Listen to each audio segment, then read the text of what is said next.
आपको पता रक्षाबंधन क्यों मनाते हैं हम लोग? भगवान बामन बनकर के जब बलि के यहां गए तो 3 पग जमीन का वरदान मांगा, और 3 पग जमीन का वरदान देते ही भगवान विराट हो गए। 2 पग से तीनों लोक नाप लिए ठाकुर जी ने। तीसरा पग देने के लिए बलि के पास कुछ नहीं बचा, तो बलि ने अपना सिर आगे किया कि तीसरा पग यहां रखो। तो ठाकुर जी इतने प्रसन्न हो गए बलि से, बोले वरदान मांगो, क्या चाहिए? तो बलि ने माना, जो मांगूंगा सो दोगे? बोले हाँ देंगे। बोले मैं जब जब अपने महल में अंदर जाऊं और जब जब महल से बाहर आऊं तब तब आप मुझको दिखो प्रत्यक्ष। भगवान बोले इनडायरेक्ट वे में बोल रहे हो, सीधे सीधे बोल दो कि द्वारपाल बन जाओ मेरे। अब तुम महल में कब जाओगे कब आओगे मुझे क्या पता? द्वारपाल कोई द्वारपाल खड़ा रहे, उसी को पता रहता कब आ जा रहे हो जा रहे हो। बलि बोला यही समझ लीजिए। तो भगवान द्वारपाल बन गए बलि के। अब जब बलि के द्वारपाल ठाकुर जी बने, लक्ष्मी जी को बहुत विरह हो गया। ठाकुर जी आ ही नहीं रहे, बलि के यहां पर द्वारपाल बन के खड़े हैं। लक्ष्मी जी ने आकर के भगवान से कहा चलो। बोले मैं नहीं जा सकता, अहम भक्त पराधीन। स्पष्ट शब्द है भागवत में, ठाकुर जी कह रहे हैं पूरा विश्व मेरे पराधीन है, पर मैं अपने भक्त के अधीन हूं, मैं कुछ नहीं कर सकता यदि भक्त को मैंने वचन दे दिया तो। लक्ष्मी जी बोली आप वैकुंठ नहीं चलोगे? बोले नहीं चलेंगे, जब तक बलि नहीं कहेगा तब तक नहीं जा सकते। तब लक्ष्मी जी ने योजना बनाई और एक दीन सी कन्या बन करके लक्ष्मी जी भीतर गई। राजा बलि के पास पहुंची तो बलि ने कहा आइए क्या सेवा करूं?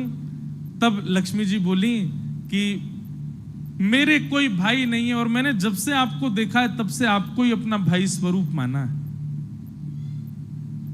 बलि बड़ा प्रसन्न हुआ, बोले आप भाई मानती हैं तो बहुत अच्छी बात है। लक्ष्मी जी बोली लेकिन ये संबंध हमेशा के लिए हो जाए, इसके लिए कुछ क्रिया होनी चाहिए। तो बोले क्या? बोले मेरी रक्षा की जिम्मेवारी आप लो, आपकी रक्षा की जिम्मेवारी मैं लूं, दोनों बहन भाई की रक्षा की जिम्मेवारी बहन भाई ले में, तब मानेंगे कि संबंध हमारा सुदृढ़ होगा। बलि ने कहा बहुत अच्छी बात है, कैसे करेंगे? बोले तो एक काम करते हैं, हम एक सूत्र आपके हाथ में बांध देते हैं, जैसे आजकल मॉडर्न वे में उसको फ्रेंडशिप बैंड कह देते हैं, या फिर अपने प्रेम का द्योतक हम कुछ ना कुछ भी दे देते हैं। एंगेजमेंट में अंगूठी पहना देते हैं, किसी से प्रेम हो उसको गले में हार पहना देते हैं। ऐसे ही अपने प्रेम के लिए हम कुछ भी अर्पित करते हैं। लक्ष्मी जी ने कहा कि मैं एक सूत्र पहना दूं आपको, ताकि जब जब उस सूत्र को देखो तो मेरी याद आए कि हाँ मेरी बहन है, मुझे उसकी रक्षा करनी है, और उसके बदले आप उपहार मुझको दे देना। उस उपहार को जब मैं देखूंगी तो मुझे भी स्मरण आएगा मेरे भाई हैं, मुझे उनकी रक्षा का भाव रखना है। बलि बोले ये बहुत अच्छी बात है, लाओ सूत्र बांधो। तब लक्ष्मी जी ने उनको सूत्र बांधा, और सूत्र बांध करके दोनों हाथ आगे किया, भैया हमको उपहार दो। बलि ने कहा क्या चाहिए उपहार में? बोले तुम्हारा द्वारपाल जो है इससे हमारा ब्याह करा दो। बलि बोले अरे वो द्वारपाल नहीं है, जगत पिता परमात्मा परब्रह्म नारायण साक्षात परमेश्वर हैं, वो तो मेरी भक्ति से रीछ के द्वार पर खड़े हैं, वो द्वारपाल थोड़े। बाहर से ठाकुर जी झांक के देख रहे हैं अंदर क्या चल रहा है, मुझे आज बरी करके ले जाएगी कि नहीं। बेचारे ठाकुर जी वहीं खड़े हैं बलि के यहां।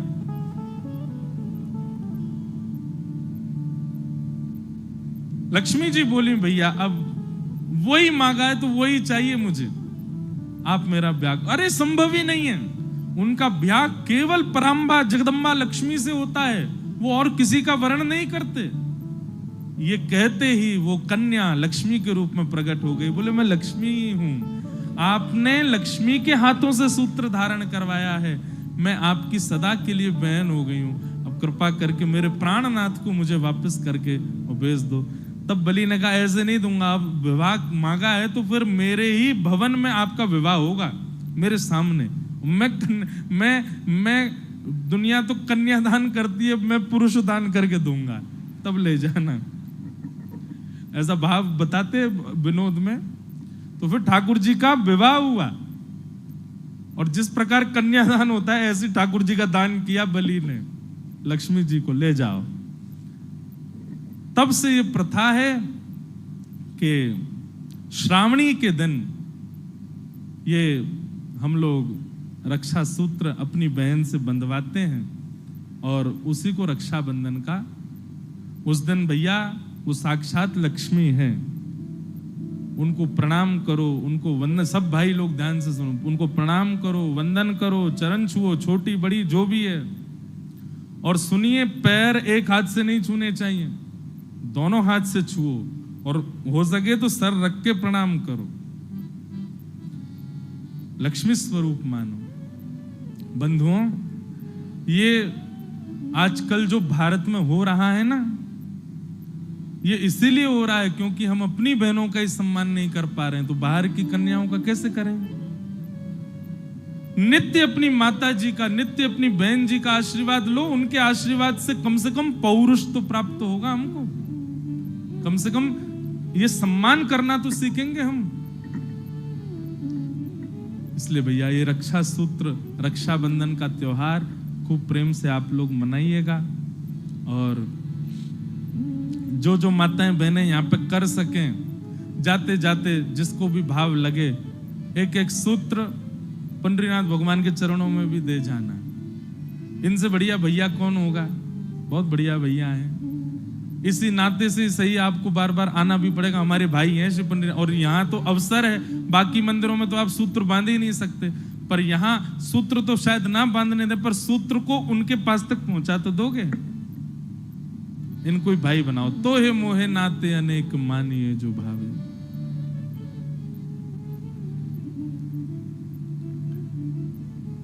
भगवान का विवाह रुक्मणी जी के साथ हुआ।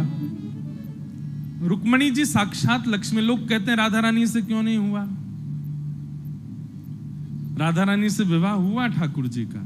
बंधुओं देखो, मैं फिर कहूंगा, श्री कृष्ण के दो रूप हैं, एक ही हैं, पर दो भावों में विद्यमान है। एक ठाकुर जी का स्वभाव जन्य रूप है और एक ठाकुर जी का प्रभाव जन्य रूप है। प्रेमी जनों को, हमारे वृंदावन के रसिक जनों को ठाकुर जी का प्रभाव नहीं देखना, वो केवल स्वभाव वाले श्री कृष्ण के उपासक हैं।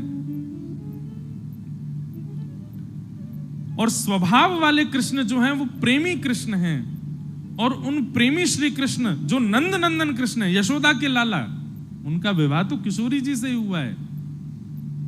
मैंने कृष्ण जन्म जिस दिन था उस दिन कथा बताई थी ना, कि देवकी नंदन ठाकुर जी को लेकर के वसुदेव जी जब आए तो नंद नंदन कृष्ण यशोदा जी के बगल में ही है। यशोदा जी ने दो बालकों को जन्म दिया, एक कन्या है एक पुरुष है। योग माया के कारण वसुदेव जी को लाला दिखा नहीं वहां पर, अपना लाला जैसे ही वहां पर सुलाया तो वो लाला जो यशोदा जी ने जन्म दिया और जो देवकी जी का आया, दोनों एक ही हो गए। और उन्होंने फिर लीला की। जब राक्षस को मारना होता था तो देवकी नंदन स्वरूप आगे आ जाता था, और जब लीला करनी होती थी प्रेम की तो नंद नंदन स्वरूप। जब मथुरा से ठाकुर जी वृंदावन से मथुरा गए तो दोनों विलग हो गए। देवकी नंदन ठाकुर जी आगे की यात्रा पर गए, नंद नंदन तो वृंदावन में रह गए। वो सदा किशोरी जी के ही हैं। देवकी नंदन ठाकुर जी, उनका विवाह रुक्मणी जी से हुआ। अभी बहुत लोगों को ये कॉम्प्लिकेटेड लग सकती है बात। अब उसके आपके जो मन में असमंजस है उसके निराधान के लिए तो वृंदावन आना पड़ेगा, वृंदावन में रहना पड़ेगा, वहां के रसिक जनों की बातें सुननी पड़ेंगी। और नहीं तो हम आमंत्रण करें 29, 30, 31, 1, 2, 29 अगस्त से 2 सितंबर तक हम वृंदावन में कृष्ण लीला पर 5 दिन चर्चा करेंगे। वहां इसका और विस्तार से प्रवचन करेंगे, वो सुनना अगर आ सको वृंदावन तो। 5 दिन केवल ब्रज लीला कृष्ण लीला रहेगी, तब हम और विस्तार से बताएंगे। तो नंद नंदन श्री कृष्ण का विवाह तो किशोरी जी से ही हुआ, देवकी नंदन ठाकुर जी का विवाह रुक्मणी जी से हुआ। ये एक बात। दूसरी बात, किशोरी जी ठाकुर जी से विलग नहीं है। किशोरी जी कौन है? ठाकुर जी की ही आह्लादनीय शक्ति है। अपनी शक्ति से प्रेम किया जा सकता है। अपनी शक्ति को स्वीकार किया जा सकता है, पर विवाह तो उससे किया जाता है जो हमसे विलग हो, जो हमसे अलग हो। किशोरी जी अलग नहीं है ठाकुर जी से। कृष्ण प्रेममयी राधा, राधा प्रेममयो हरि, जीवने निधने नित्यम, राधा कृष्णौ गतिर्मम। कृष्ण चित्तस्थिता राधा, राधा चित्तस्थितो हरि, जीवने निधने नित्यं, राधा कृष्णौ गतिर्मम, राधा कृष्णौ गतिर्मम। कृष्ण प्राणमयी राधा, राधा प्राणमयो हरि, जीवने निधने नित्यं, राधा कृष्णौ गतिर्मम। जैसे मैं और मेरी आत्मा अभी एक हैं, पर श्वास रुक जाने पर वो आत्मा अलग हो जाएगी। ठीक वैसे ही किशोरी जी ठाकुर जी की आत्मा हैं। लीला संवरण के लिए वे दो रूप धारण करके विचरण कर रहे हैं, नहीं तो किशोरी जी अलग नहीं है, ठाकुर जी में ही है। एक प्रकार से ऐसा कह दूं तो कोई अतिशयोक्ति नहीं। रुक्मणी जी का विवाह कृष्ण से हुआ, रुक्मणी जी का विवाह किशोरी जी से भी हुआ है। किशोरी जी और कृष्ण दोनों सम्मिलित रुक्मणी जी के वर्ण करता है। ये बड़ा गूढ़ मूल रहस्य है, इसको समझना बहुत ऊंचे स्थिति की बात है, पर यह वास्तविकता है। किशोरी जी अलग नहीं है ठाकुर जी से, वो प्राण हैं, और प्राण तो सदा अंदर ही रहते हैं, चित्त में ही रहते हैं। और सबसे बड़ी बात, विवाह उससे किया जाता जो आपसे अलग है, विचारों में अलग, देह में अलग, आत्मा में अलग, सब चीज में आपसे अलग है। अलग वस्तु को स्वीकार किया जाता है, पर जो अपनी है उसको थोड़ी स्वीकार करते हैं। इसलिए प्रकट भागवत में विवाह का वर्णन नहीं, पर गर्ग संहिता आदि ग्रंथों में किशोरी जी से ठाकुर जी का विवाह हुआ। ब्रह्मा जी ने कराया, बांडीर वन में कराया, खूब आनंद से कराया, उसकी पूरी कथा आती है।